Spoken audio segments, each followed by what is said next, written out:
Okay. 3, 2, 1. Welcome to the Lightforge. This is ADWCTA. This is Merps, and welcome to the last Lightforge of 2017. The last one. I can't believe we made it. It's been such a long year. No, this has been like the fastest year ever. And I think It's that's been really fast. that's a sign you're getting old, right? When you look back on a year and you're like, wow, I remember January like it was 2 months ago. And then you think about, well, what's happened in this year? And it's like a whole lot of stuff has happened this year, actually. It's just time is moving fast now. I mean, a lot of things have happened. 3 expansions, Red Bull Team Brawl, leaderboards, which we've both made multiple times. It's been good. It's been a very eventful year for us and for Hearthstone in general, right? Yeah, yeah. Especially for Arena. Do you remember in the beginning of the year, like Arena was wild? I know. Arena was wild. And if you remember, so if we, dig up the time capsule, right? Uh-huh. Well, the top class at the beginning of beginning of this year was Warlock, right? Dominating with Abyssal Enforcers. Yeah, Warlock, Mage, Rogue. I think it was arguable. Yeah. But if you look at the win rate, it was definitely Warlock, Yep. right? You didn't necessarily agree, but I mean, I think most people agreed, and the stats certainly showed that Warlock was just like OP, right? And little did we know all the changes that were about to come, first to Abyssal Enforcer, and then Standard, and then 7.1, and then Micro Adjust, so on and so forth. Yeah, it's been a crazy year. Synergy picks, had to live with that for 2 months. No, 3 months? Didn't happen. No, it didn't happen? I like how, like, just, like, once synergy picks happen, we're like, so we're no longer doing the leaderboard. And now we're back. So hoping to do a couple more leaderboards in 2018. But okay, so it's been a very eventful year in 2017, and we'll be more nostalgic later on. But we realized when we were preparing for this Lightforge that we haven't really told you too much about how to play in this meta the way we normally do in a lot of metas, because one, it's frankly not like terribly different. Like, it wasn't a huge paradigm shift compared to some of the other expansions that have come out, because the meta sucks. Okay. And two, we went from like, here are all the neutral cards to set up the meta, to here's how classes are kind of balanced in the meta, to here's Hafu and why you shouldn't play the arena anymore. So we are only now getting to a chance where we can actually tell you how to play the meta. So we'll have a pretty like detailed deep fried meta coming up. But once again, something else is grabbing our attention before this, and we've been like kind of poking at it because it's been a thing since even before KNC came out, and it's continued through KNC, and we talk about it for like 5 minutes on every Lightforge. But it's finally gotten some like mainstream Hearthstone attention now that the dungeon run hype has died down. Now that all the new like fun decks and constructed are kind of set, and when things have settled down, people are really noticing, especially after Blizzard has made the change, just how big of an impact micro adjustments have on the arena. And we've told you before, that they're not micro, they're up to 40%, which is a lot. Like, that's the difference between, well, not quite, but that's close enough to the difference between jumping a tier, right? Like, from like rare to epic, for example. From class card to regular card, from minion to spell, right? So that's always been happening, and now people have started charting this because they've realized just how important it is to the arena, right? Hunters were dominant, and then all of a sudden, in like 2 weeks ago, towards the end of 2 weeks ago, they just dropped off a cliff and they became a normal class. And everyone's like, what's happening? Why am I not being offered good cards? So we obviously didn't have like on-hand data for that, but we felt it too. And, we mentioned in the last Lightforge that there's been some kind of adjustment that's happened. Now we actually have some stats from it, from our friends in China at Yingdi. It's a website that covers Hearthstone, and the Miao clan, who are always well represented even on the NA and EU leaderboards here. It's a giant arena like Chinese like clan. They take their arena serious. Oh yeah. And we also know that these micro adjustments seem to happen in China like always a little bit before they happen here. like they push their changes out faster, so they also get like a lead on the actual stats that they can gather. So all of this is, you know, wrapped up nicely. And Bennett made a post on the main Hearthstone subreddit like just a few hours ago, and it's gaining some traction. And we're not going to go through the whole article, but you want to do a quick summary of what the new stuff is, right? Besides the stuff that we've already told you guys, because this is important to how you play the game, right? Like even if you're just a mid-level player, right? You don't have to be the most hardcore player to be wanting to know what your offering odds are when you're drafting a deck, right? Or when you're facing a class. Yeah, so in the article, they basically just touch upon some of the stats that you have laid out, right? They basically stated that according to the stats that they saw, Hunter's win rate went as high as 56 to 58%, and then within 48 hours it dropped to 51%. That's an astronomical drop, Yep. right? And basically they're saying like, bottom line, they appreciate the fact that Team 5 is, paying attention to Arena, trying to balance Arena, but these huge adjustments, are not made through patches, which everyone knows when they're coming and they can see what happens, but they're made through hot fixes in which no one knows the percentages, no one knows when they are going to happen, no one knows when they have happened. No right? one knows what cards they're happening on. I think this is the big thing, right? They have bone mare stats first of all, which we didn't. And bone mare is a neutral card, but it looks like it's being adjusted in a similar way to how these class cards were adjusted that we found. Not entirely the same, but the top end for like Rogue and Paladin, for example, are the same. You'll see 40% less bone mares in Rogue and Paladin as you will in a normal class, and you'll see like 40% more in Warrior, right? But that's not under the same adjustments as class cards. Like that's not lining up exactly with how the classes are adjusted. Just the top ends, like the middle part's a little different. So another weird layer on top of it. And I think the hunter stats that they're talking about, like what hunter cards are the most popular now? You were telling me about this before, and they brought it up, and it's just weird. So they basically saw that in the second week after the expansion drop, so when hunters were still king of the arena, hunters' most picked cards were Flanking Strike, Emerald Spellstone, and Wandering Monster. Makes sense. The first two cards are really freaking good, and Wandering Monster, people aren't really sure how good it is. Also, offering odds, they're the new expansion. Right? Then they're like the spells of the new expansion, right? So they should be by far such the highest offering odds. Even if people don't have a natural preference for them, they'll just have more of them in their decks. Right. So not only are they really good, aka almost always picked, right? They are always picked and they have offering bonus.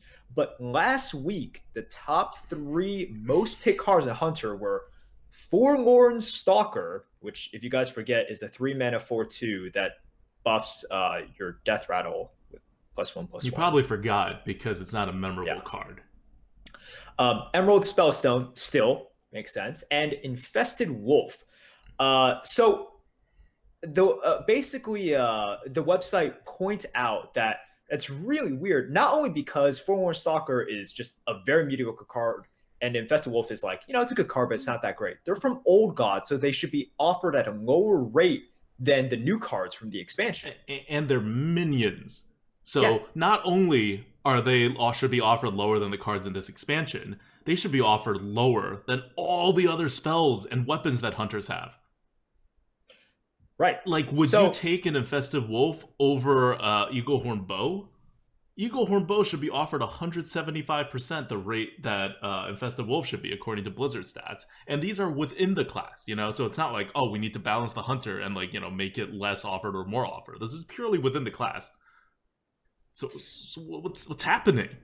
Right. So this is something in which we've always known that, they've adjusted cards down, right? And then there's some adjustment up as well, but for this is just a clear example that when they're adjusting quote bad cards up, it definitely is not even. And in order for Forlorn Stalker and Infested Wolf to be taken that much, the adjustment has to be really minus 50% on all of the good spells and all of the good weapons in the entire game for Hunter.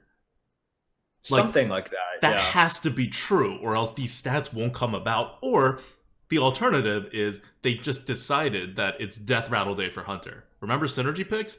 This is not like a total, like, you know, curveball or hypothetical that we're throwing out there. Maybe Blizzard just decided hunters are going to do more Death Rattle-y stuff now. Let's test something, right? Because remember, Arena right now is kind of a testing ground for whatever Blizzard wants to do with, you know, whether they tell us or not or whatever.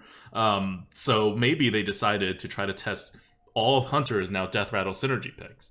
So maybe try that. Maybe draft, like, Death Rattle synergy-ish stuff and see if you get more of them. Like, I don't know, right? Like, we're not saying that's what's happened. We're saying, like, looking at the cards that are being offered the most right now in the arena, maybe that's what happened. Yeah. Just remember, if you do try that, try it within the next, like, 12 hours, or they might change it. No, like, seriously, I don't know. Yeah, right? no, they're updating this, like, you know, pretty frequently. I think they probably won't make this change until next year, but yeah, like, they're probably going to have another set of changes next year.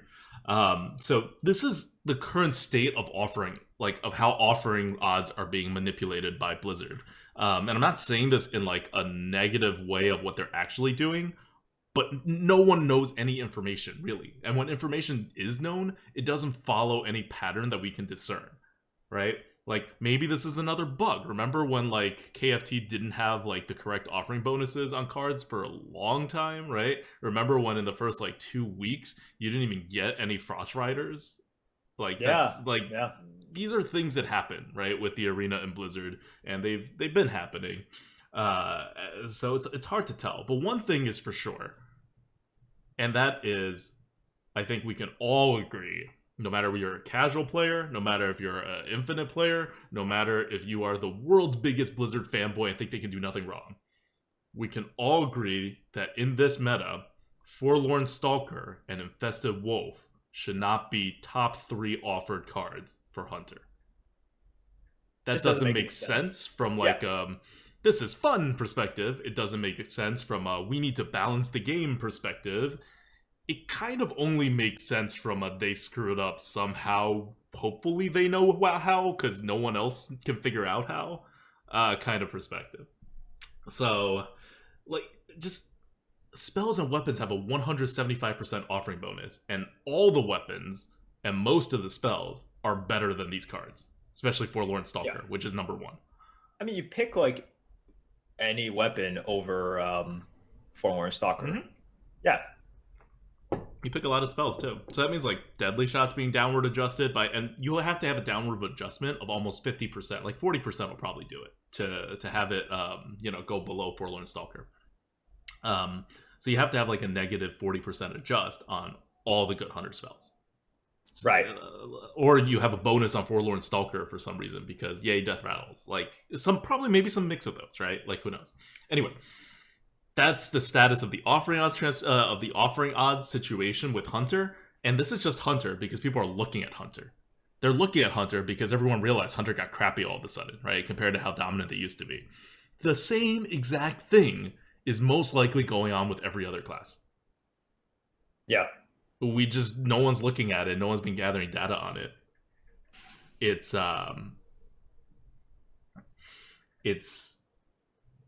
you know, and I'm sure someone will be gathering data on it now that they figure this out. Like, what are the other cards you see a ton randomly in other classes? I don't know. And who knows? Maybe this is not a North America thing. Maybe this is just a bug that happened on the China servers, right? Like, we don't know. But the issue should not, like, just be whether we know or we don't know. It should be that even if we don't know what's actually happening, we should know what Blizzard intends to happen. Right? We don't even have that right now. So we can't even say if Blizzard is messing up or not. This could be fully their intention. Because they said micro adjust, and we know micro adjust goes up to 40% right now. So it's hard as a player to know what to do with this, and it's hard as a drafter to know how to draft. Like, do you just draft a lot of Death Rattle synergies now in Hunter because you know that these two cards are being offered a lot? Like, is that part of the plan? Do you say, oh no, this has to be a bug, I'm going to draft normally? Do you not believe the stats? Do you think maybe some, like, because these are just third-party people gathering stats, right? Like, they're not necessarily right. Yeah. If you trust Blizzard and what Blizzard has released as official information, then micro adjusts aren't happening to be above 5%, which is clearly false from like all the evidence anyone's been able to gather. But that's what Blizzard's told us, and not like us as in, you know, we're the Grinning goat. Blizzard gives us secret info. I mean us as in the arena community, because Blizzard releases these things publicly on their patch notes now. So the communication isn't like just bad. When it comes to micro adjusts, it's purposefully misleading when there's any information given, and there's very little information given to begin with. So if micro adjusts are going to impact things to this degree, right? To move win rates down, what did Hunter go from? 50 at a high of 58% to 51% in 48 hours. And dropping, right? Yeah, because you still have old decks. Yeah. Yeah. So if that's the heavy thumb on the scale of offering rates, like how do you draft? How do you play against a Hunter? What are your expectations? Man,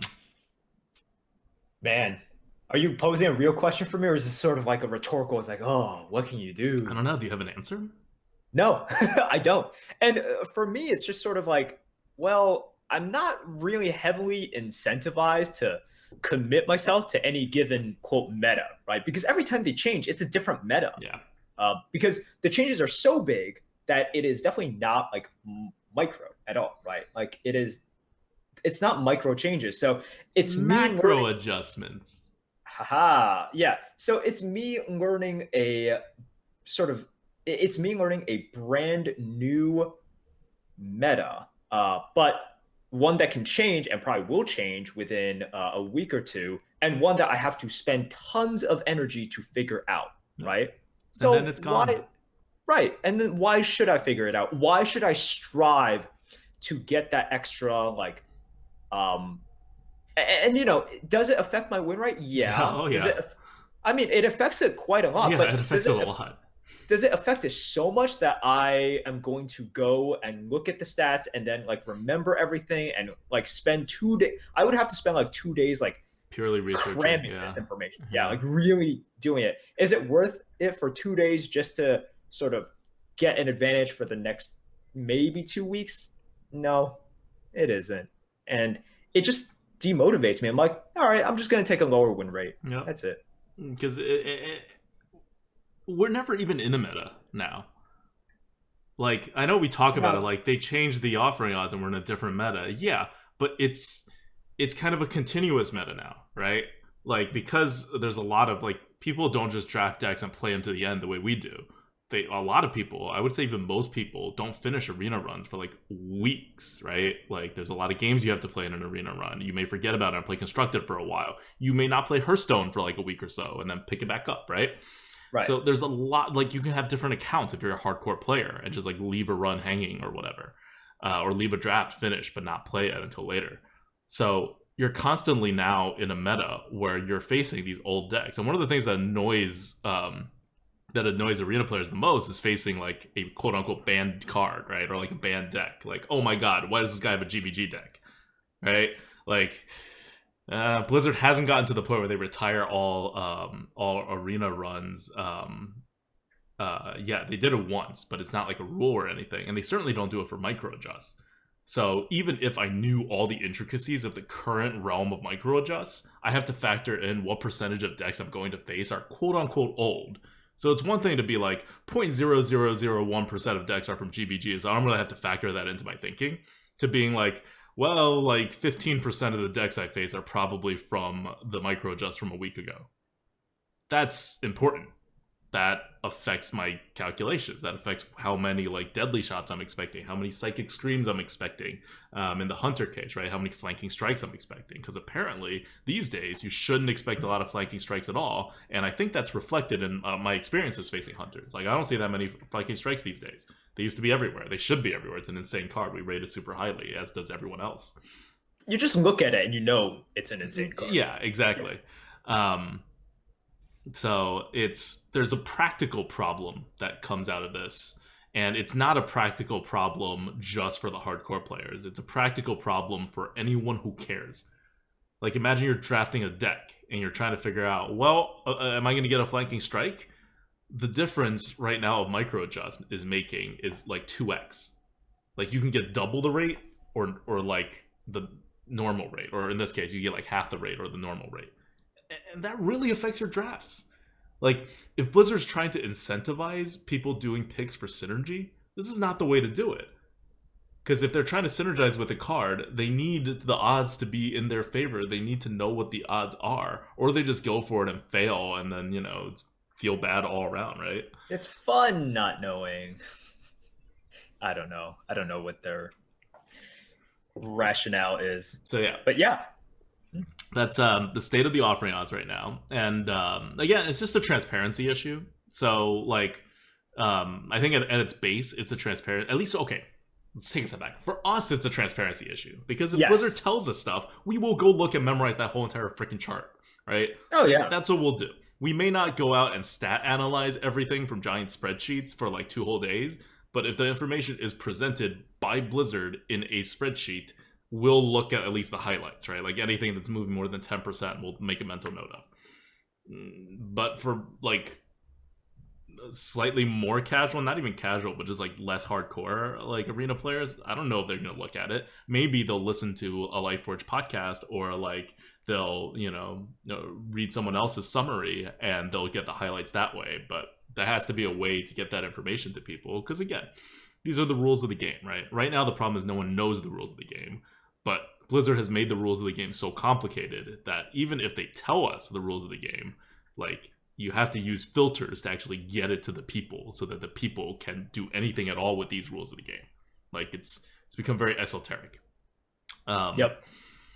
So that's offering odds. And I also want to stress that this is not like you guys hear us. We are not raising holy hell here. We're not making Reddit posts. Benedge's post on Reddit is super friendly and just calls on developers to cooperate, which we agree with. And so now we're just waiting for Blizzard to like cooperate with the community, right? They keep saying that they're going to cooperate. They've known about this for a while. And in case you don't know this, I don't know if it's been fixed yet, but the neutral issue with KNC cards not having a neutral offering bonus, that's still around. So there's still no offering bonus for the expansion for all the neutral cards. Like, as far as we know, that hasn't been fixed. Taro's been talking to Blizzard for like a month now about this. Like, I don't know, like, fix your game. But at the very least, Arena's not like broken right now, right? This isn't the synergy picks. This isn't like everything sucks. This is just, well, you can't be that sophisticated in the arena right now because our expectations are a bit muddled. Yeah. And this is, like, you bring up a good point as well. Let's remember the fact that, a few months ago, Ben Brode posted and basically asked people, it's like, we need better communication, right? Like we want like to work hand in hand with you guys. Here's a great opportunity, right? It's something in which I think a lot of people will agree this is not the way it should work, or at least Forlorn Stalker is not the way that hunters should work. And we understand that this might be a complex issue, right? I have no idea what's going on behind the scenes, but we want to know, like, it would be good to know that even if they're not exactly working on it, like, devoting a lot of resources to it, that they're aware of this. And, if this is like, if this was sort of their intent, but just the implementation was bad, like, let us know about that and sort of let us know what's going on, right? The one thing we don't want is to just be left in the dark about something that is not transparent in the first place. And like, when Blizzard calls out for us to sort of be patient and for us to communicate, like, and by us, we mean the arena community. Blizzard's not calling on us for anything. They are not communicating with us at all about anything whatsoever. Right. Sorry. When I say us, I do mean the arena community. Or just the Hearthstone community in general, right? They're like, we need to be more cooperative. We need to work like hand in hand. It's like, okay, that's great. But then we, show up. Like, here's an entire clan of dedicated arena players in China creating stats, like, putting the stats together to show that there's an issue. There's major Chinese Hearthstone website publications, backing that up. We've been raising the flags for a while. Taro's been on the ground on this, communicating with Blizzard on all of this from day one. Once he realized there was something wrong. This is all the people who care in the community. We're all raising flags. We're all saying there's something wrong here. This is not how you intended it. Here are some of the effects. This isn't totally ruining the arena right now. I wouldn't say this is urgency, level 1 the way synergy picks are. But this is also not something that you want your product to be. And right now, every single expansion, they screw something up in the arena, if not multiple things. Every single one. It's like clockwork. We now anticipate that they screw something up rather than being surprised when they screw something up. That's not... this is Blizzard, This is not even indie developers do much better than this. I know there's a joke going around, Blizzard's a small indie developer, but no. They have a worse track record than small indie developers when it comes to the arena. A much worse track record. If this were a small indie developer, no one would buy their games. If the arena was their product. It would be what's going on with these, with the success rate, right, of your operations and what you intend for the balance of a semi-competitive game to be. Yeah. So there's a lot of communication just waiting on Blizzard at this point. Okay. So that's offering odds, and we felt, I was obligated to tell you guys where things are right now so you can go into the arena. I don't know what you really do with it. I don't really do anything with that information, right? I just kind of shrug my hands and go well, no one can do anything about it, so generally that's okay. And you can look at the bright side too, with the micro adjusts. Even the exact way Blizzard's doing it, outside of the not telling us any information part, which is clearly wrong. I don't think anyone's on Blizzard's side for it. I don't even know if Blizzard's on their side for it. They're probably just not there yet, right? They're trying to figure out a way or getting things approved or whatever, because it's just so clearly not the right way to do things. Especially when they keep talking about communicating with the community. Well, start by telling us the rules of your game. The one good part that's come out is that win rates right now for every class, win rates for average players for every class except for Warrior, are pretty even. Yeah. They're all within 5% of each other. The top right now, I think, is Priest. Yeah, 52%. Yeah. And the worst, small edge. Yeah, the worst is Shaman outside of Warrior. The worst is Shaman with 48 or 47 or something. But very within range, right? Now, truly, you can pick almost any class and not feel just by picking the class you are already significantly behind.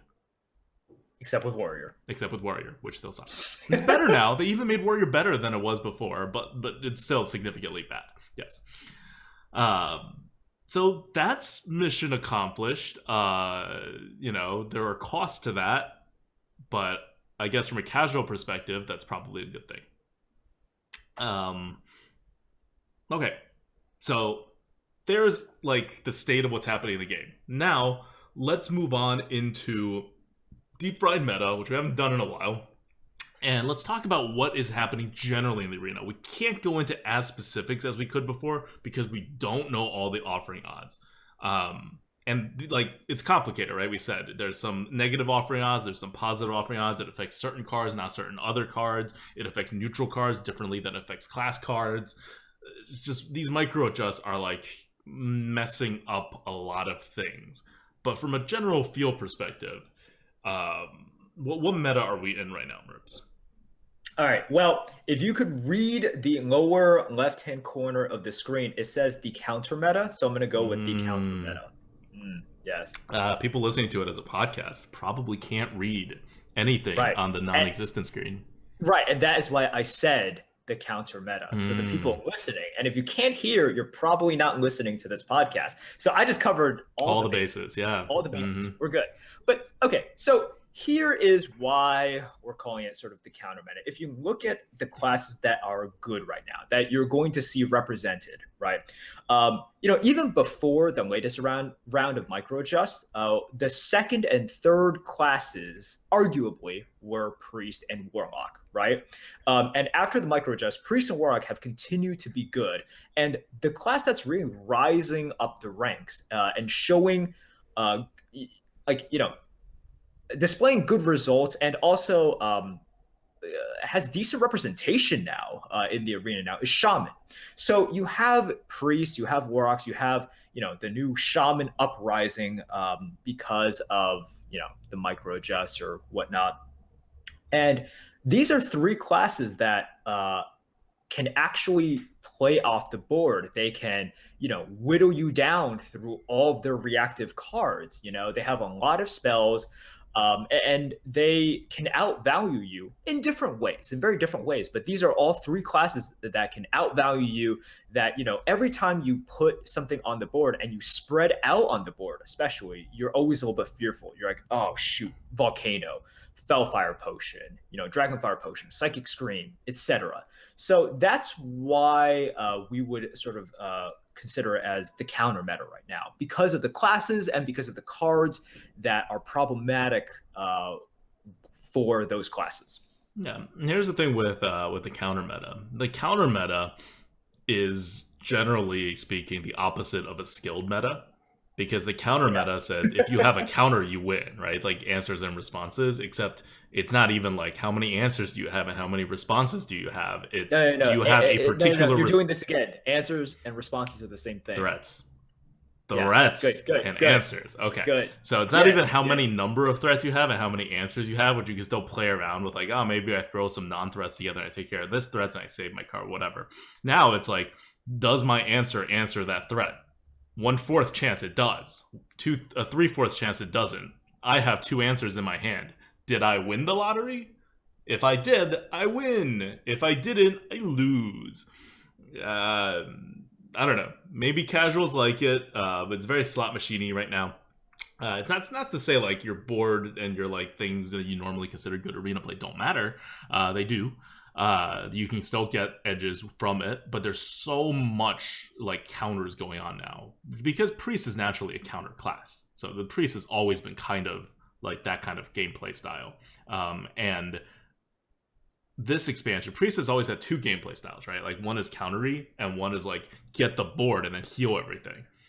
This expansion made the get the board and heal everything part a lot less strong, and the countery amazing cards part a lot stronger. So even priest has been pushed into its like lesser skilled variant, right? Like you're no longer debating whether you spend 2 mana to heal your minion because you have the board. Even now you're just like, did he play into my Psychic Scream?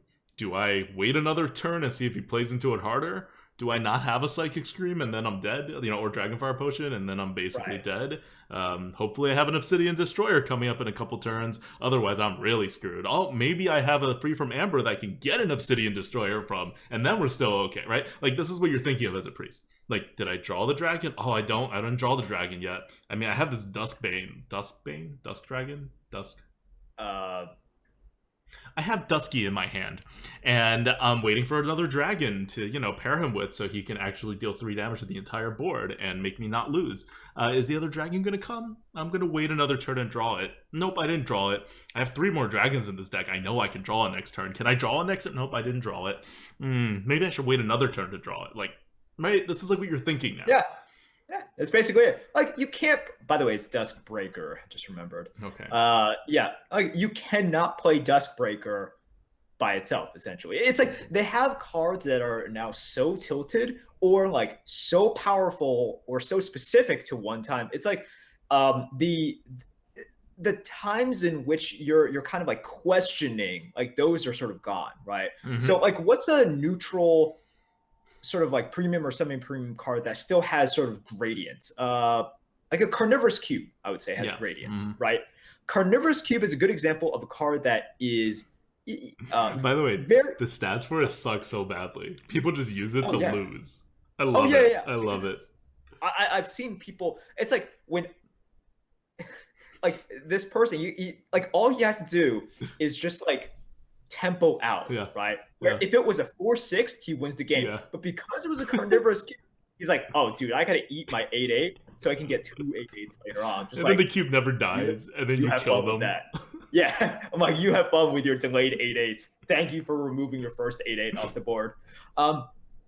Yeah, but Carnivorous Cube, I think that's a great design, right? Well, the people in Constructor are like, screw cube block, but yeah, in Arena, it requires a lot of nuance, right? And sometimes I just drop it as a 5-mana 4/6, right? And sometimes I eat like a smaller minion. Sometimes like it's one of I those drop it like cards. half the time as a 5-mana 4/6. Yeah, yeah, I do. Or And like it's a great card. It's like a premium card because of it. Because I have the option to like get my card advantage when I need to, or to like preserve prevent board clears outside of Psychic Scream with it. But I can also tempo out with it a lot of the times. So you're right. Like yeah, a lot of times you choose to remove the smaller thing on the board, not the bigger thing, even if you have a board.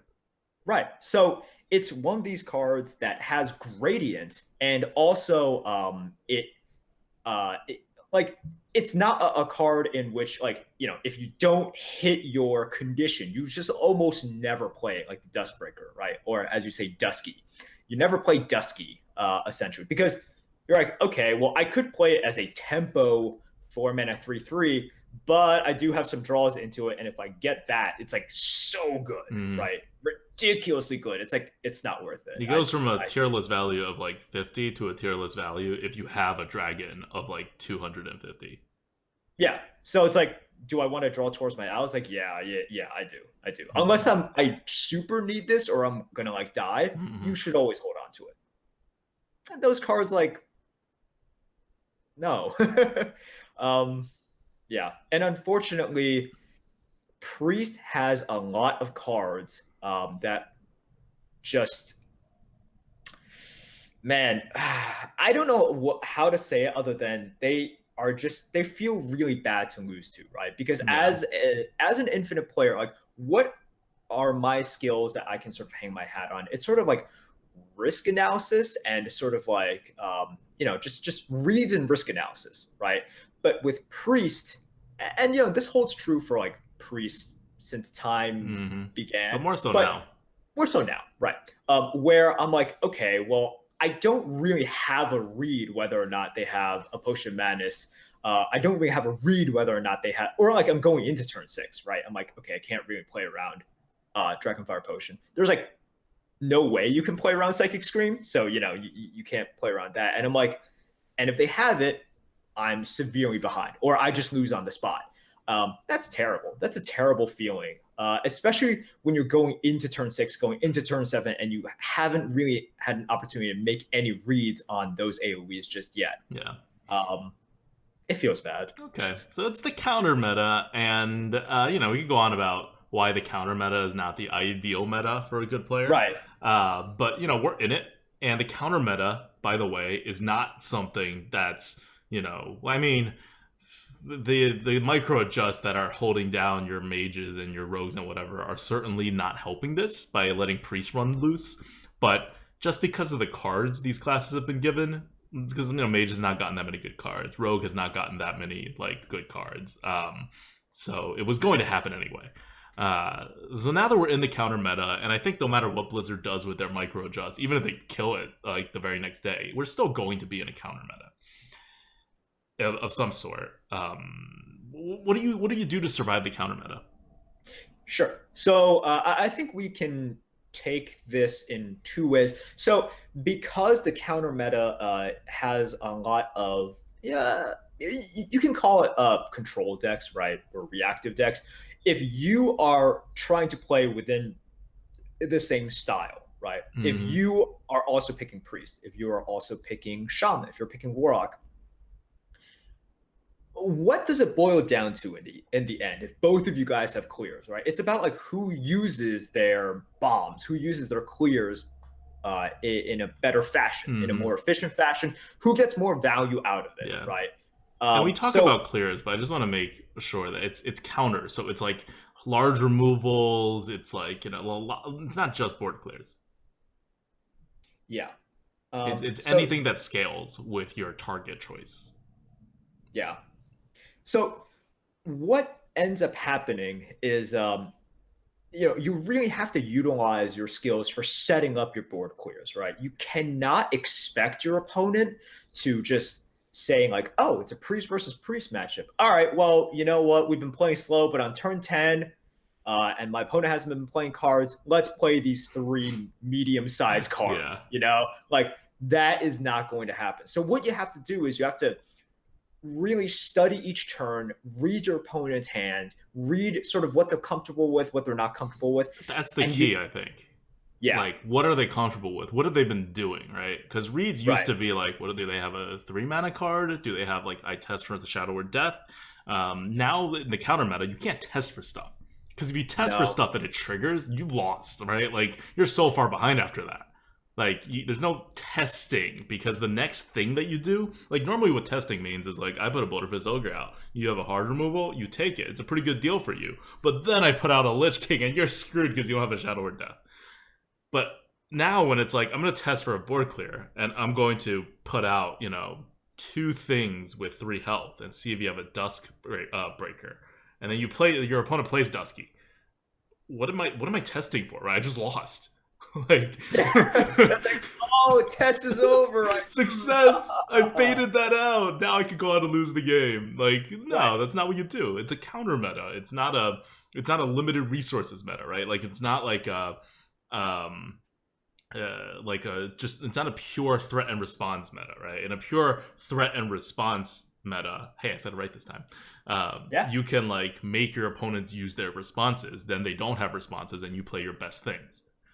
You can't do that here, because whether your opponent even has a response or not is dependent on whether the thing you played is one of those particular things that they counter, right? You can't be like, oh, I'm not going to play dragons because I'm afraid of a Dragon Slayer swing, but let me test it out with this dragon. Like, no, you get your Dragon Slayer, you're done. So the skill then, instead of becoming like trying to test for stuff, is really like trying to see what your opponent, as Merp said, what your opponent is comfortable doing. Because if your opponent is comfortable doing X, they'll do X again the next turn. They'll do X again every turn, because you haven't countered it, and your opponent knows then that you don't have a counter. They haven't chosen wisely. Like, they're not like having the mastermind trying to figure you out and like, picking X on purpose. They just have to play something. But once they play something and you don't respond to it, they now know that that's a safe space. And you have the same analysis, right? You end up just playing stuff, and then you get reads on your opponent. This is my safe zone. This is my safe zone. And you start adding little bits of safe zones onto your stuff, and that lets you know what you can play. So because it's all very like specific, your safe zones are going to be very limited. Sometimes you won't have enough cards to play into your safe zone, and you have to decide whether you need to expand and quote-unquote test something else, basically meaning risk losing the game, or you don't. And then you just don't use up the mana, which is happening a lot more now, right? Like, just turns go on where you just don't use your mana. I can't, like, the opponent's not using their mana, and me using, like, very little of my mana, if any at all, on a turn, because I have no more safe zones to play into, and I'm temporarily ahead on the board, and I don't want to throw it all away. Has just gotten, it's gone from, like, 1 out of every 100 plays to, like, 1 out of every, like, 15, 16 plays. Yeah, it's scarily common now. But that I think that's like a good. So that's the skilled aspect of the meta, right? Because when you traditionally play in a counter meta, you're taking away skill in some portion, and you're kind of redistributing it to another portion. So when you are playing one of the control classes and you're facing one of the control classes, you need to make sure your Volcano is better. You need to make sure your Psychic Scream is better than their Psychic Scream, for example. And it would be a good time to re-listen or listen for the first time if you haven't already, our podcast about setting up board clears. Oh, right? Yeah. Because that's really important. Right now, it's hard for you in those sort of, I would say counter deck versus counter deck matchups. No one, or like, as you get higher up in wins, very few people are going to just strictly play into your into your one board clear, right? So what do you have to do? You have to you have to make them feel a little bit safer. You have to play like weird sort of small things, and I've noticed people getting really good at this as well, right? Like, so good that when they do it, I'm like, all right, they're gonna board clear me. So you can get reads off that now, right? Like what they play, even how fast they play. I've always been someone who like I've read like the eagerness level of the opponent, and I'm like, oh, he really wanted to play that, right? I'm like, because so by doing stuff like in this meta, because no one is going to just give you the board clear, like you have to make your own opportunity. Mm-hmm. And to make them feel a little bit safe, to make it weird for them, to force their hand and saying like, no, you have to play something, right? um, so that's sort of how you beat the meta if you are playing at the same speed as everyone. um, do you have anything to add on the sort of control versus control aspect of it? Yeah, be greedy. Like, be really Yeah, yeah. greedy. Like, this is the meta in which I'm looking at a board, I have a Flame Strike, there's 2/4/4s on the board, and I'm like, nah, I'm gonna wait. That was never the Yeah. case. I'm a very tempo player generally, and I'll take, like, I don't even like Flame Strike as a card, but I'll take 2/4/4s any day, right? That's worth more than the Flame Strike's value. So, just let them go. Especially if I have a board and I can get some face damage in. But now, if you're going for that board clear, your board clear's got to count, or you have to bait the board clear. I had this really successful mage deck that went like 8-0 or something because I had 3 blizzards and I had other cards that could generate blizzards. So it's just like, I'd blizzard. They'd be like, all right, you can't blizzard anymore. And I'd be like, nope, I'm blizzarding again. And it's like, all right, well, you can't blizzard, and I'm blizzarding again. And they lose. And there's nothing they can do about it because they made pretty reasonable assumptions that I don't have 3 blizzards. And they were wrong. So whenever you, like, can do that, that's fine. But if they're making, like, reads, if your opponent can very reasonably make a read on you that is correct, for example, he has 1 board clear, pretty normal, decent read, then you have to make that board clear count. You can't give your opponent the safe space, because once you use a board clear, your opponent will think they have a safe space, because statistically, they have a safe space like 80-something% of the time, and if they don't take advantage of that, they're going to lose the whole game anyway. So if you have, like, a basic rule is if you have 2 board clears in your hand, use them for tempo, because your opponent will play right into it. If you have only 1 board clear, be really, really greedy. And this works in reverse as well, right? Like, I've saved hard removals so often these days where if I could do something else to remove their big thing on the board, or if I can just, like, attack face and ignore it, I just, like, let it stay, and I eventually trade 3 of my minions into their giant minion just so I can hold on to my, like, crushing hand, for example. Why?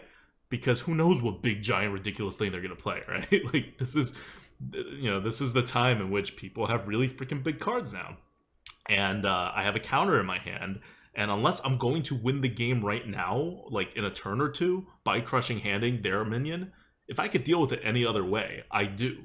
Because all the other minions that I have, all the other cards that I have, they're crap. They're useless compared to my counters. My counters are what wins me the game. So I need my counters to do their job. And their job is to actually counter something. It's not to, like, kill a Boulderfist Ogre. Unless it's to kill a Boulderfist Ogre and I use the rest of my mana to set something up, and then I can get an advantage that way. So, and in the same way, you gotta watch your resources. Don't throw out something just for tempo unless you have a buff, or you have a removal, and your thing that you just threw out will combine with the removal to remove a big thing. So let's say they have 6 mana, and you throw out a 2/2, and you have a 4 damage removal in your hand. That's useful, because now you could kill up to 6 health worth of stuff instead of just 4 health worth of stuff. But if instead of 4 health, instead of that, if all you have in your hand is like a crushing hand, that's a little less useful. Because now what's your 2/2 going to do on the board? It's just going to get eaten by the next thing, and your only way of countering that is to crushing hands anyway. So then you look at what other minions are about to drop. If they have lowish attack, then maybe that 2 damage will actually do a lot of good, right? Like if they have like 4 attack or 5 attack.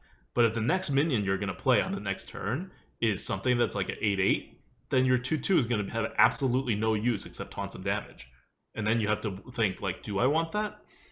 Normally in a tempo game, tempo is good, but now you only want the tempo when you're pressuring the board after a flip. Any tempo before you truly flip the board is kind of just like punting damage to your face or softening your opponent's minions up. So you have to think, do I care about my health that much? And do I have follow-ups that will actually make softening up the opponent's board actually useful? So these are some of the ways you survive a counter meta, right? It's ways to preserve your own resources, getting more out of your counters than your opponent gets out of their counters. And there's only so much you can do about your opponent's counters, right? Like, this is the problem with the counter meta. At some point, you have to play into your opponent's counters because you have to play into something, right? Like, if you play small, Potion of Madness gets you. If you play big, Shadow Word Death gets you. If you play medium, Psychic Scream or Dragonfire Potion gets you. Like, you're playing into something in some way. So you can't really control getting countered.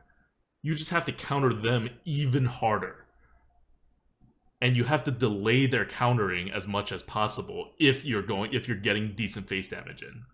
If you're not getting decent face damage in, like, let them use all their counters now and try to get more reads on your opponent. And try to make them overextend a bit so you can be greedy. And same goes for buffs. If you have a board, maybe I would buff 2 minions before I'm going to buff all. Now, I want to like really get good use out of this buff if possible. Because your opponents are going to let you overextend a lot more. Because they're trying to be greedy too. So, it's a lot of like mind games without any solid reads of your opponent. Like, the only reads you have are their safe spaces, and the same for their reads on you, and the rest is all kind of just a roll of the dice, but you kind of get to control what the result is if you hit. So that's kind of the new skill that's on display right now in KNC. Yeah, and, you know, it really tests your tolerance and your patience, right? And also your... it really does test your risk analysis as well, because when you're setting up for AoEs, you're opening yourself up for like more punish, right? Because when you set up for AoE, you're not like tempoing out the most you can. You're trying to like dink them down, right? And then finish it off in one swoop. But you can always get punished by like, you know, even just the fungal enchanter that heals everything up, right? Like you were setting up like with your Saronite chain gang, right? And you know, a couple of little things, right? Okay, well, I can use these to bump them down, and then I Dragonfire. But then, you know, they Holy Nova after they hit, and which heals everything back up. Or just, you know, there are ways to punish, and you have to assess. It's like, okay, well, do I have reads on those, or like how game ending is that? Maybe I can't afford that. Maybe you can afford that. You know, it's stuff that you have to figure out in the moment and decide. So, you know, for a lot of people who are frustrated by the meta, like me, you know, you might say it's not fun, which I don't think it's that fun, but it's just shifting the skill from one place to another, right? And you're certainly going to lose a lot of games because they have too much AoE, they have too many good cards, and you can't play around it. But there are still many opportunities for you to respond, for you to set up, and that is where you need to focus all of your energy at. Yep. And like, I actually have fun in this meta. Like, I get really frustrated sometimes because it's a very tilting meta. But overall, there's enough kind of varieties, and I don't mind being dealt with like, oh, he just did something ridiculous. Time to counter it. Like, time to like, you know, maybe like punt a couple turns or whatever, see if I draw into stuff. I don't mind playing the odds on things like this. And I think if you just like stay a little greedier than you're used to, it works out pretty well. And we both have decently high win rates in this meta. It's not like you know, and it's also like there's dungeon runs now, right? Arena players in the arena are as skilled as they've been basically since before the Frost Festival in July, right? Like, that was the big influx of casuals into the arena for a recent basis. And I think the meta right now is as hard as it was before that, like in June. Yep. And you know, we're doing fine, and these are the things we've been doing. It's a little frustrating because I can't like I prefer more, I guess, like hard technical ways in order to like, as the basis, and then I can add my own curveballs and get an advantage that way. But I can teach everyone the basis. Like, that's something that you can all get, and then you can all be infinite players, and it's all great. This is a lot more fluffy. Like, it's very situational. It's different class to class. The fail rate is much higher because it's counters, and it's difficult to teach because it's becoming much more an art than a science. Yeah.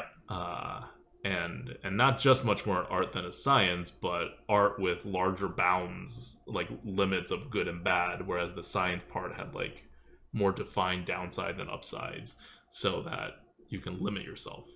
Like, you can be very ahead right now and just lose.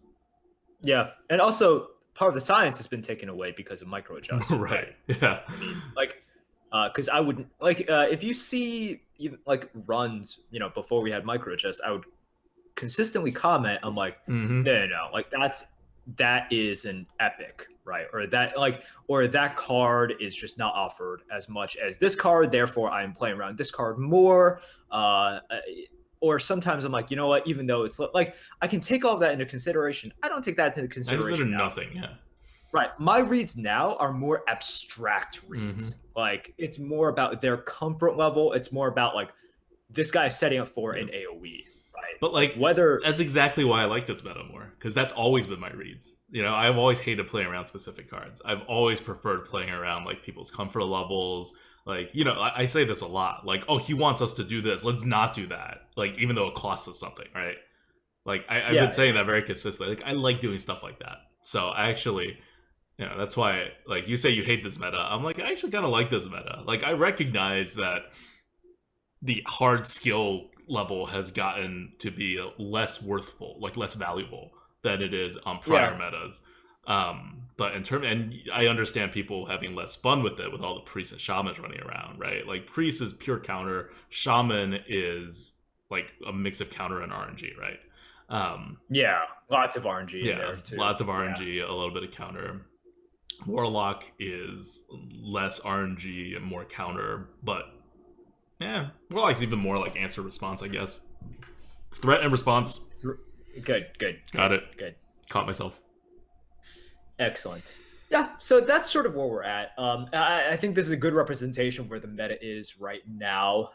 And hopefully, you guys can take one or two of these tidbits and, just rethink the way that you approach the meta, that you approach these games nowadays. And we haven't really talked about aggro. I think, there's still a role for aggro. It's just...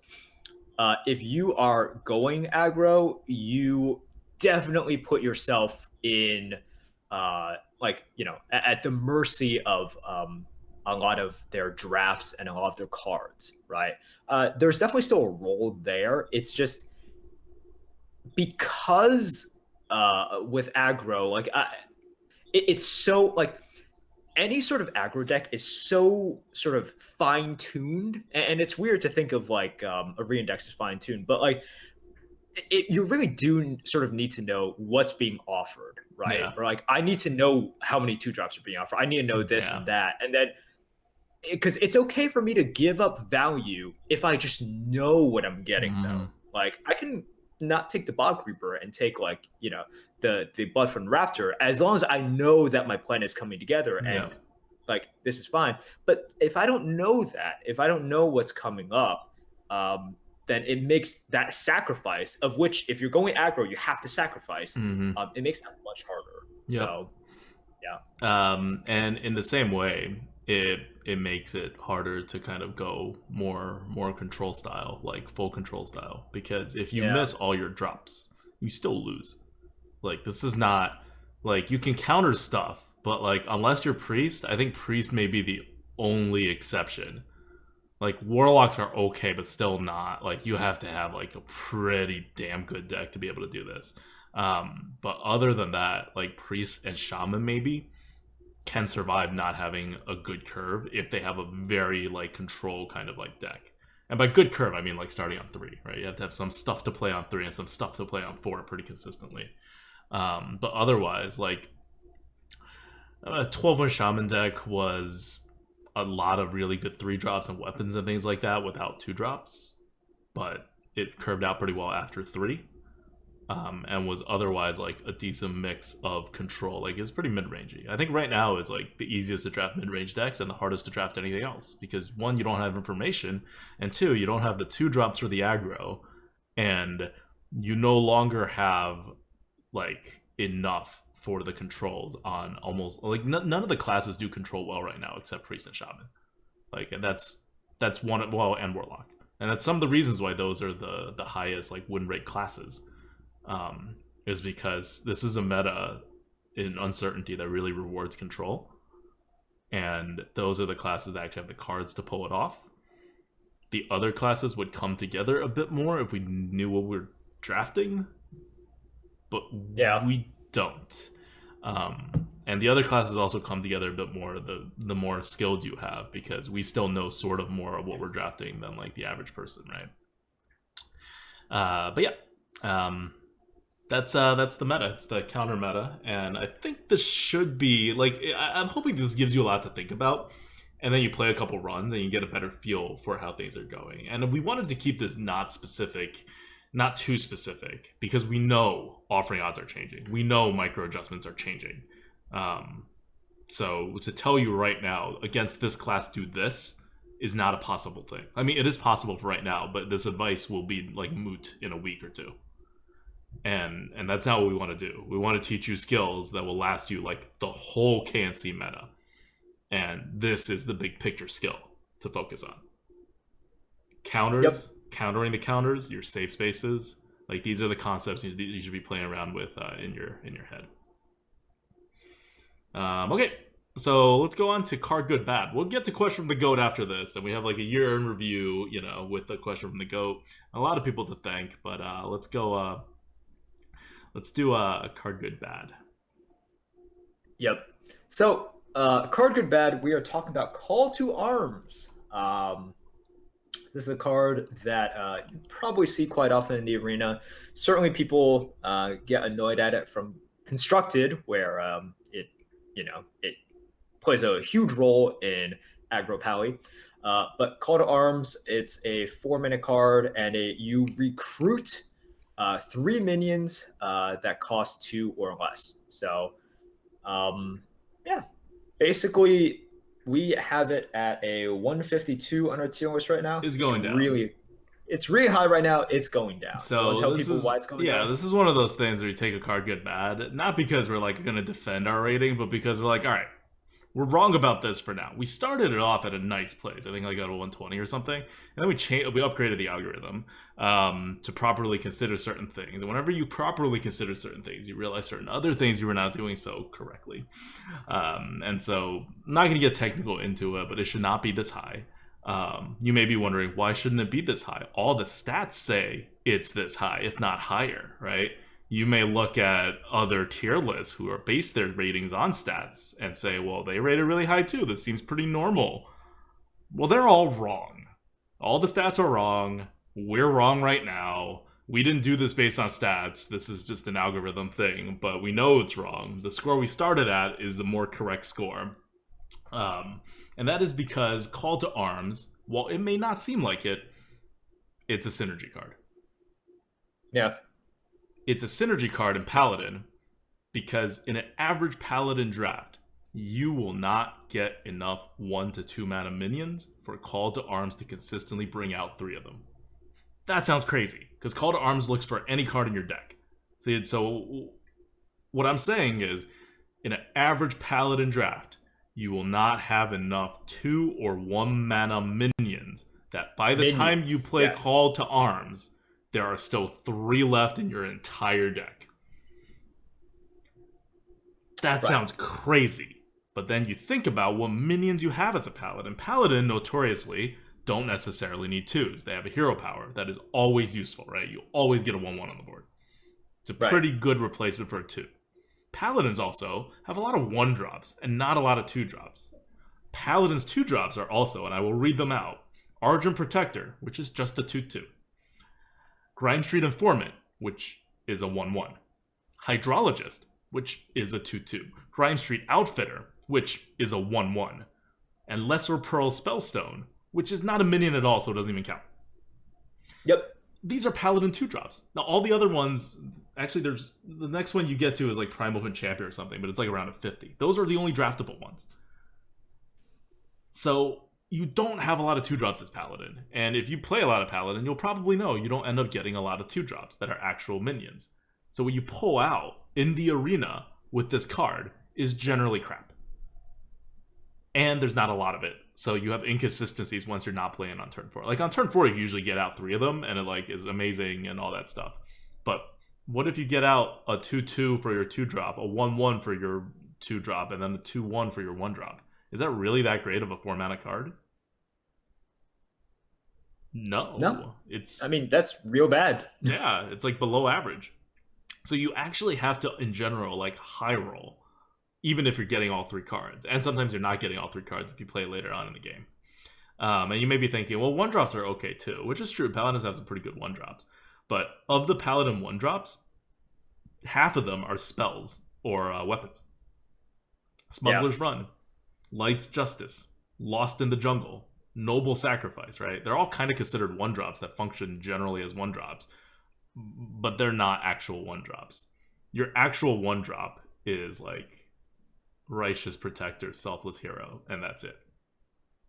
So at the end of the day, based on how your drafts are going to end up coming out, and we'll publish this in whenever our next update is, this is not a 153. This is actually going to be around like a 115 maybe. Like around your like Hosen Healers, below your Keening Banshees, definitely below your Kooky Chemists and Dark Iron Dwarves. Yeah. So one thing that I've seen people talk about, and I see people talking about it now as well. They're like, no, but it's good because it thins out your deck. I think that's being considered, but you're right. And I think like for the amount that people put stock into that, yeah. I think people are vastly overrating how much of an effect, quote, thinning out your deck is. Like, yes, it improves your draw, but I think in some weird way, people think now I'm going to draw that 5 or 6 drop, where you take the average, right? So you're taking out like 2 cards, approximately from the bottom, and then you're shifting that average up a little bit. But on average, the stats at which you draw, yeah, they've improved a little bit. Is it very tiny bit? Very tiny bit, because like you're taking out 2 cards out of like what, like 15. Like depending on when you play it, right? Depending on when you play it, yeah. And then what's the average card before? Like something like a 4 mana card, and what's it going to be now after you take out 2 out of 15? A 4.1, 4.2? Like this is not like game winning or losing differences. It does cut down on variance. It does. But also, remember how we were going back, like especially with your 2 drops. Your 2 drops have Hydrologist, Grime Street Informant, Argent Protector. They're not bad. They're not like low card advantage 2 mana cards. So you're not actually thinning your deck all that much. Like, Argent Protector, I'd rather have the most 4 drops in the late game. Right. So, like, definitely a Grime Street Informant, I'd rather have the most late drops in the game. Right. And once again, like, I've talked about this on stream before, and one of the other common responses I see as well, it's like, no. This card has worked amazingly for me. Like when I've gotten wrecked by it. Or I have gotten supremely wrecked by this card. Mm-hmm. Like super duper wrecked by this card. Like they play it and it's Knife Juggler, Direwolf, Alpha, and Pompous Thespian, right? And I'm like, oh, okay, well, I kind of lose right here. Mm-hmm. Like I don't have the clear, I lose, GG. But once again, so ADWCTA, explain to us why this is a synergy card. This is a synergy card because if you take this card, you are likely to take more 2 drops. In fact, whenever I've taken this card, I have had to reach for 2 drops and 1 drops. And then I end up filling the deck. And if you're facing these decks a little bit higher up, the only decks that have survived at that point that rely on Call to Arms had good 2 drops, had good 1 drops, or had a lot of 2 drops or 1 drops. So the synergy is not like, oh, I need a lot of dragons. It's actually, oh, I need a lot of decent 2 drops that work as like, just like stat bodies or like have good death rattles or something. Like not battle cries. So it works when it works. And the higher up you go, the more likely you are to face a deck that works. And so you're going to be skewed, both in terms of your stats and in terms of what you see, to Call of Arms functioning. Because if a Call of Arms is not functioning, remember, you know what's in your deck. Like, if this Call of Arms is going to suck, you're not going to play it until, like, you absolutely have to and there's nothing else to do with it, right? So you may not even see this card get played, even if it gets drafted, like, and taken late in the game, right? Like, they may just hold it in their hand until they die, because they're like, this isn't really going to help. And you Yep. may see people, if they get it offered late in the draft, just not take this card because they're like, well, I only have this many 1-2 drops. This is really not a premium card. Yeah. So this is one of those cards in which the people that are taking it early are going to help support this card later on, right? By reaching a little bit. And the people that are taking this late in drafts, they're like, oh man, this deck is really good in Call to Arms. I'm glad this card showed up. So, and then when you see it in the arena as well, right? Like if you are playing it, like basically if you drafted it, you fulfill those requirements. And when you play it, you're presumably playing it at a time in which it is advantageous. And yeah, if I'm just judging this card by how my opponent has played it, oh my gosh, this card is amazing, right?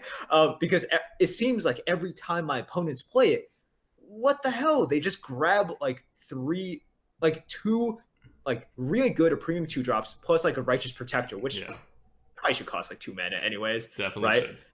should. So I'm just like, oh wow, that's ridiculous. This card is so good. But you think about it, it's like, okay, so the opponent has decided, yes, this draft is appropriate for Call to Arms, or I'm going to pick Call to Arms and now I'm going to help support it, right? Because it's a card that's worth supporting. And they're saying that it is a good time to play Call to Arms right now in this game. So it has been filtered, right? It's just like all synergies are filtered. When you take dragons and when you play dragons, it's the same sort of filtering. People just don't really see it the way with Call to Arms that they see with like Draconid It's a new, like Recruit's a new mechanic. People don't think of Recruits as synergy, but it is. That's all it's synergy. And on top of that, like in addition to synergy, it's also RNG, right? Like you also have to pull the right like minions, even if you have a whole bunch of them. So it's one of those things where there's a lot of things stacked up against it when it comes to if you are a good drafter, good player, if you want to limit variants, if you want to do whatever, right? There's just so many things stacked up against Call to Arms. Right. So again, just something to consider. It's not a bad card, right? It'll still end up like 115, which is definitely above an average card, and it's probably around an average card in your deck. We're not saying don't pick it. It's a very deck-dependent kind of card. It can be insanely good depending on your deck, so keep an eye out for that. Like, we're not saying definitely don't take it over a Consecration. We're saying generally don't take it over a Consecration, but, you know, like, watch for it. There are times in which it is better than a Consecration or a Blessing of Kings. Yeah. So it's going to settle in at around like above average score. And this is, this is a card that the sort of fluctuating score within the draft will change more than other cards. Yep. Okay. So we want to do question from the GOAT? Sure. Since this is the last podcast of 2017, let's just go through a few questions, right? Like what people are wondering, sort of stuff about this past year, stuff about the next year maybe as well. But and on a casual, non-apocalyptic, oh my god, what's happening to the arena note. Sounds good. I just want to give a shout out first to all of our patrons. There are so many like throughout the year, some of whom, you know, have been our patrons for certain periods or whatever, but the top patrons for the coming month of January, for December, 4P, Afro Ninja, Ingo, Talon, Ugbog, Zaruvi. You guys have all been here for like, pretty sure all of you guys have been here for the whole entire year. So thank you guys so much for feeding the goat, for supporting our patron and our content. And, you know, we hope we lived up to your expectations in 2017, and we hope to do better in 2018. All right. So first question, which I think a lot of people are wondering, is just how's the algorithm going? Right. So last year was one of it was a pretty algorithm-y year. We didn't really start making the algorithm into the tier list until the beginning of last year, because I had to make the algorithm much deeper than it used to be, like the foundation for it, the math behind it, before we were to embark on this. So where if you're thinking in terms of the old algorithm from like years ago, you had a tier list of numbers we made up. And it took us a long time to make sure those numbers are good, but they are still just numbers that we have in our heads. They're supported like loosely by, you know, what stats are worth, what things are worth, and we had to turn that into a system where there's no cards, there's no one making numbers. This is just what a 3/4 is worth. This is what a 5/4 is worth, and we don't have to make a determination of what a 5/4 is worth. A 5/4 is worth that because of the ratio between the attack and the health, because of the existence of these particular other minions on the same turn as it. And that's for a simple card, right? Because of which turn you want to play it on. It's sophisticated enough to do that now. How long you hold it into your hand, like all this stuff that we never thought we were going to have to need eventually over the course of the year got added to the algorithm. And this is what the tier list is now, like almost entirely algorithm based. We keep saying more than 99% of drafted cards are algorithm based. That's not to say 99% of the cards are algorithm based. There's a whole bunch of legendaries that are like still operating under like either an older version of the algorithm or like just we put a number there, right? But they're like much less seen. 99% plus of the cards you will see in the arena are algorithm based right now. We're very proud of that, and it's been like that since KFT, and we've been keeping up with that while making the algorithm deeper. So that's the status of the algorithm. The deck integration stuff is coming. That's where we're going to focus on starting in February, and so hoping we'll have the actual deck builder next year out. But if not, I'm pretty sure if we don't have a deck builder out that we're using on our stream, even if it's not available to the public, before like the end of next year, then we may just like stop. Like we may just be like, all right, this is fine, we'll just use it for the tier list. But I don't see that happening, because the hard part is putting everything in, and it's all in. Yeah. And now I could just be like, hey, all the synergies are already connecting, draft synergy stuff. Oh, are you going fast? Well, guess what's important for fast decks? Oh, do you have like this amount of board clears? Like maybe now you can go slower. Now you don't need like your, you know, curve as much, or like whatever. But the logic for that is actually simpler, like a lot simpler than the logic to not have a card exist and determine its score, right? Right. So that's where the algorithm is, and we haven't talked too much about it because, you know, it's very complicated, and I don't want to make promises for timing. But we're at a good place right now, so. Yep. All right. So next question. What changes will people see from the Grinning Goat in terms of our schedule or our content, or what are we changing? Okay. I don't think we're changing a lot of stuff in 2018 substantively. We like what we do. Podcast continues onwards. YouTube 12-win runs. We're adding 11-win runs. There was a lot of negative feedback because we kind of didn't tell anyone that it was an 11-win run. We're still calling our 11-win runs 12-win runs on YouTube, by the way. So if you watch a 12-win run and all of a sudden like we lose the 12th game, you're like, wait, what happened? We're calling them 12-win runs. Just because, and the reason behind that isn't because, now we don't have enough 12-win runs, we need to do 11-win runs. I mean, it is because of that. But it is because of that the driving force behind that is because we're cutting out Thursdays on our stream schedule. So it'll just be Sunday, Monday, Tuesday, and then Friday. And we're doing that not because we're actually streaming less. We're actually streaming more man hours altogether. But we wanted to make Friday night a guaranteed co-op night. So we were getting, like, we had already shifted some scheduling around. So all throughout the fall, you saw a lot of, like, solo streams from me and Merps. And a lot fewer co-op streams. Because Merps was moving from covering, like, 3 solo days where I could jump in anytime to covering 2 and me covering 2.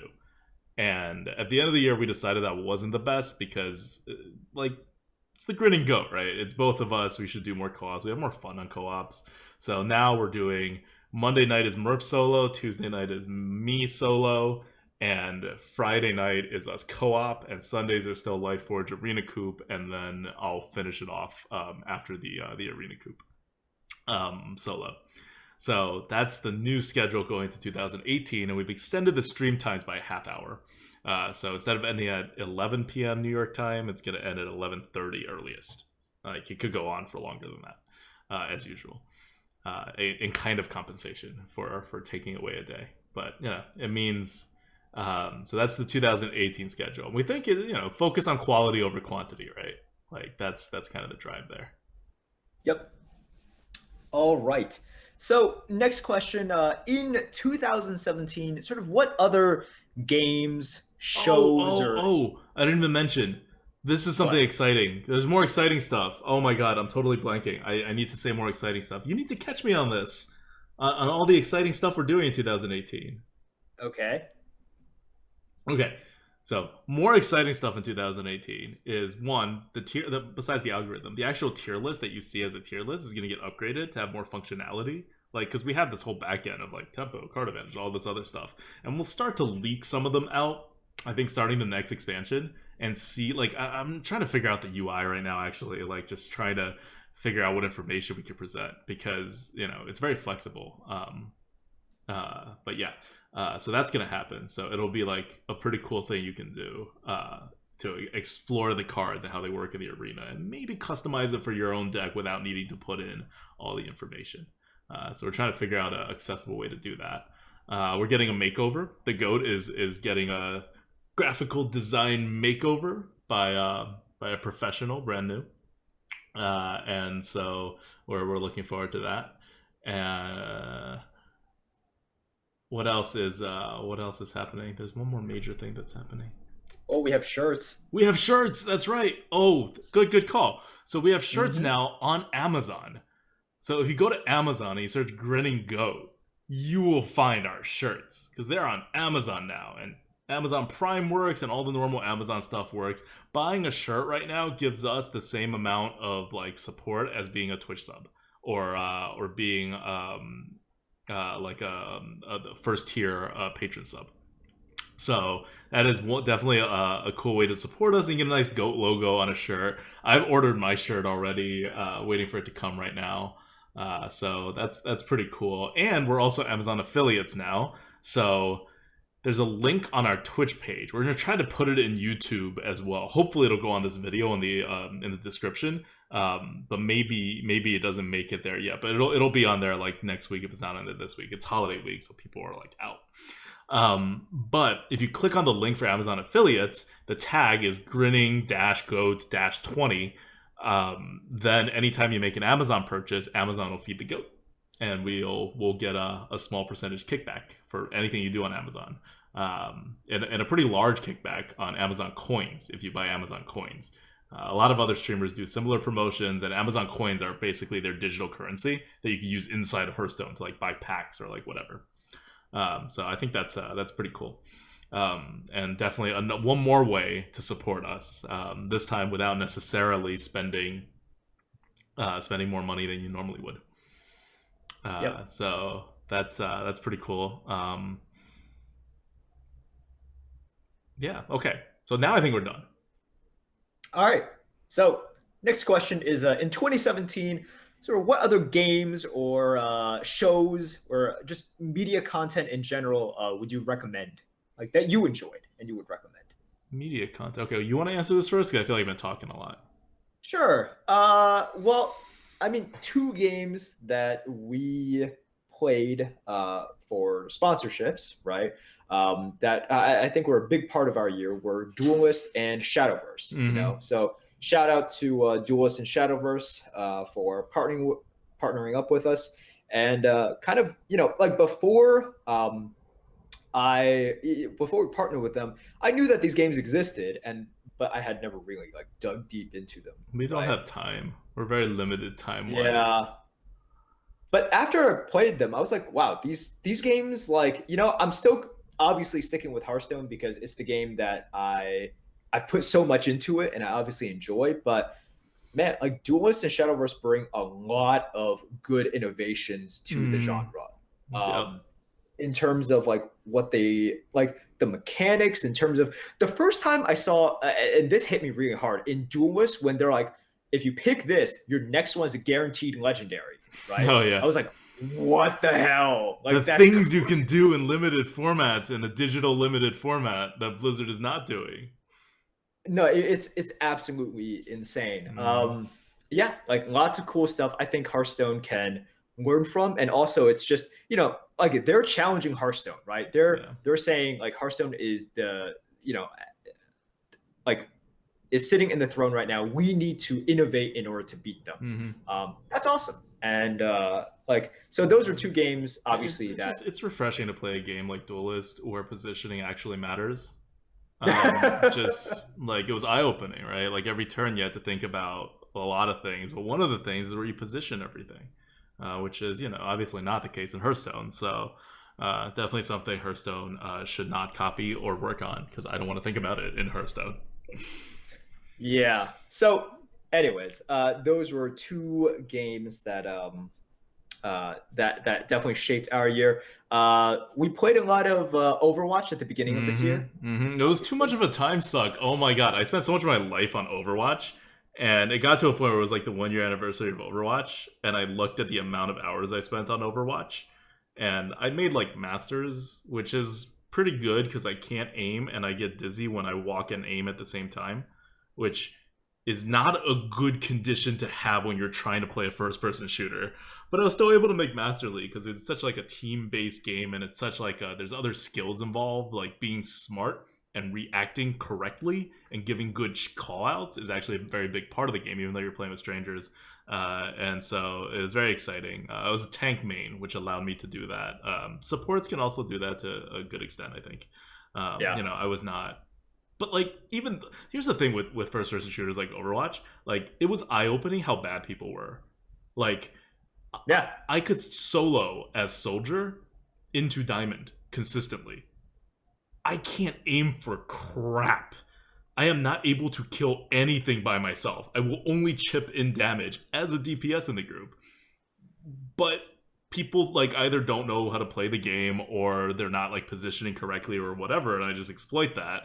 And I'm able to get away with that, even though like watching my screen when I'm playing a first-person shooter is nauseating because of how badly I control it, and frustrating because of how bad I can track, and I can't flick at all. But my tracking is also pretty poor. Very true. Very, very true. But yeah, and I think you were talking about this before. Ultimately, it was just too much of a time commitment to keep following. Yep. All right, and I think those are the games that really shaped my year. What about you? Yeah. I play some like indie games. I always try to play some like story like indie games. I'm really into the whole idea of like video games as an art form, and some games really explore that more than other games. Like Hearthstone has art, but no one would say Hearthstone is a production, like is an artistic expression of, as a whole. That's not what it's there for. It's not what Overwatch is there for, even though it has very like vivid, artistic sensibilities and, direction. But there are other games like, I remember the first time I played Braid, it was like eye-opening, like what video games can do, like that you can't do with any other format. And in other games like BioShock Infinite was like, I guess you could have told this story in a different format, but it definitely worked way better as a video game. So I try to seek out those games. And this year, the two I played that, the one that was really insanely good is To the Moon. Like, it's like an RPG Maker whatever game. I just heard so many good things about it over the years. I'm like, all right, I guess I'll play it. Like, it looks like crap. It's like pixel, like, it's not even like terribly great pixel art. But the story and the way it was presented was very good, very moving. Definitely teared up at the end. And by teared up, I mean like curled in a corner crying. But it is a very good game. I recommend it to everybody. It's super cheap, or you can put it on your Steam list. It'll go on sale at some point and be like $1 or $2. Short and good game. And the game that I just finished over winter break is Steins Gate, which is like a freaking 100-hour long story game that has like an impossible to figure out way to get to the true ending. It's also an anime, which I hear, I haven't seen the anime yet, but I hear it's much more streamlined because it's only like 8 hours total instead of like 100 hours. But it's very well made. Like, really enjoyed the story. So definitely check those out. And it has one of the most creative main characters I have ever seen, like, period, in any kind of like media format. So those would be my recommendations. If you have a lot of time to kill, pick up Steins Gate. If you have not a lot of time to kill, pick up To the Moon. Just short, great, amazing game. Cool. All right. I think that's good. I don't want to go on forever about other content. Anyways, let's finish off with just the simple question. What was your favorite moment of this year? You know, like whether it was for you personally or it was your favorite moment in a game or whatever. What did you enjoy, man? Favorite Hearthstone moment. I'm going to narrow that question. Favorite Hearthstone moment is when Blizzard announced the Hallows Eve event. And I was talking with the lead technical developer of our algorithm, and we were like, "Hey, I think we could do this like pretty easily, right? We could just turn this tier list into like 71 classes because it's all the information is there. How we adjust for each classes are there. We know class offering rates are different for each cards. We know what bonuses, whatever they get, and how they get adjusted based on the hero power. So we can do it. It wouldn't even take that much time." And so we did it, and we had tier lists for 72 classes. Oh, 81 actually, but 9 of those classes, meaning the old normal classes, couldn't be selected. But and we did that pretty quickly from an algorithm perspective, and the UI actually took more time. So, like, I think that was a good, like, proof of concept moment where we're like, we got this. This works. Cool. I think for me, it was, I really liked our experience at Red Bull Team Brawl. Yeah. I thought that was good. It was our first, in-person tournament experience, right? And although we came in last place, hey, we were like one game away from coming, or sorry, we were one match away from actually being in the last two. It was I know, like everybody was close to being second. It was close, and it was a ton of fun. It was just also good getting to know the people who are really regulars within the industry, right? We got to talk with like Kibler, Raynad, Trump, etc. And it was just good meeting everyone, seeing what they're like outside of the stream, right?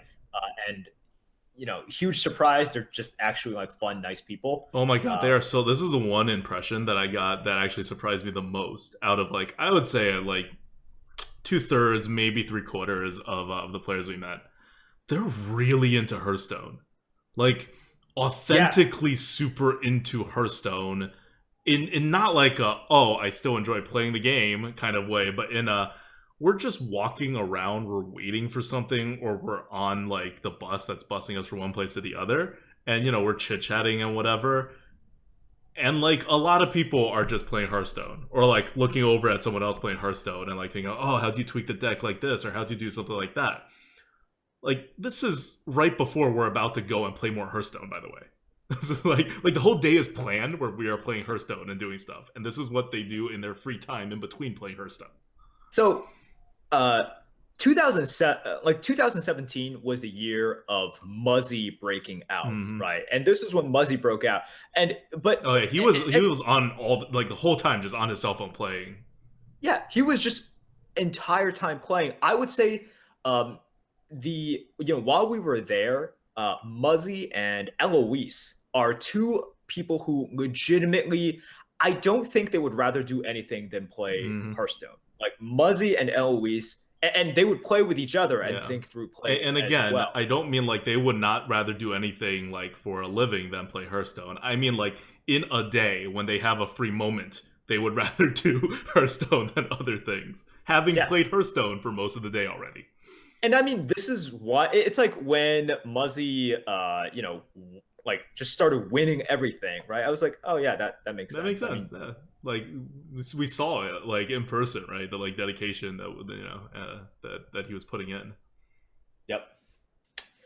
All right, so that's cool. It's been a good year. Hopefully, the next year will bring lots of goodies, lots of surprises, lots of arena focus as well. Because I remember at this point last year, I was just like, look, 2017 is going to be a make or break year for the arena. They need to do something in order to keep this format alive. And it's been they did a lot of things. Yeah, it's been a bumpy ride, but it's definitely been action packed. Yes. They have, basically I was asking at this time last year, I'm like, they need to get involved here. And they got involved, and there's been highs, there's been lows, but there's been a lot of movement. And at the end of the day, it's better for them to be involved than just not be involved at all. Yep. Right? Like, so. It's like we're on a spaceship and we're heading like directly into the sun. We're all gonna die, like in a year or 2 or 3 or whatever. And then all of a sudden, they built an engine that can divert our course, and it's just swinging wildly, and we hit like meteors and like planets, and there's other crap we're running into. But you know what? It's better than the certainty of eventually going into a fiery doom a few years down the line. And look, does it mean that we're saved? No. Arena's future is very much still like up in the air. It's who knows, but the stuff is happening. They're working on it, and some point in the future, we're also going to see those arena exclusive cars that they voted on. Oh, right? Yeah, that's got to be happening soon, right? Maybe, I don't know. February or March, right? That's my prediction for them. Yeah, that's my prediction as well. We'll see. Anyways, so it's kind of crazy thinking back and just remembering my plea like last year, just being like, Blizzard, you got to do something this next year. Yeah, do something. Yeah. We are on a collision course towards the sun, right? Oh, they did stuff. Like, they did so much stuff. At that part, we are not disappointed at all. Like, they have been, cranking stuff out. And so I guess, what's your plea to Blizzard for 2018? Transparency and consistency. Okay. My two things, like, make those your pillars for 2018. Communication and transparency, and also just like I want some sort of consistency, not just from the production that they roll out, but also from my arena experience. It's cool for arena to be wild and wacky and this and that, but I do want some sort of a base, like a home to come back to. Yeah, right. And right now there's no base, like with the micro adjustments and with we're probably going to get other like wild wacky events as well. Like wild wacky events are fun, but afterwards you return to the home base. Right now we are missing that home base, because the home base, it changes very often. We don't know the information for it, and it's not really what Blizzard intends in the first place. Yeah. So yeah, no, I agree. Like the standards go up every year, right? Like it went from like do anything to arena at all to like do major stuff to arena. Don't just like exclude certain cards or whatever, but like actually put a thumb on the scale. And now it's like, okay, put a better thumb on the scale. Like figure out how to put a thumb on the scale, like, and tell us. Yeah, and tell us how you're doing it, because you should figure out enough consistency throughout the year to be able to tell us, right? Because right now it's not even necessarily just that they won't tell us. We're not even 100%, like no one's 100% sure that they can tell us if they wanted to with the micro adjust. So yeah, no, I agree. I think that's it's a pretty good and doable goalpost for Blizzard. Like I remember like earlier in the month, or like at the end of November, when the reveal season like just came together, right, for KNC, and it was the most perfect reveal season by like leaps and bounds. And Blizzard had been doing reveal season for 3.5 years up to that point, and just in one go, in like the 3 months between KFT and KNC, they like focused on it and they got it, and it was great.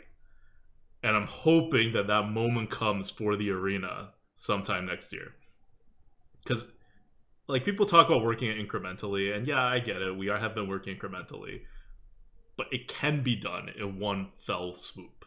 once they get it, right? Like, they get it, they focus on it, they put the resource to it, and they organize it. And like you said, that's the consistency, right? That's the consistency that's missing in the arena right now. Okay. I think that's a good note to end on. 2017, exciting year for the arena. 2018, hopefully a maybe less exciting, but more stable year for the arena. See you guys in 2018 then. Until 2018, this is ADWCTA. This is Merps. Happy New Year, everyone.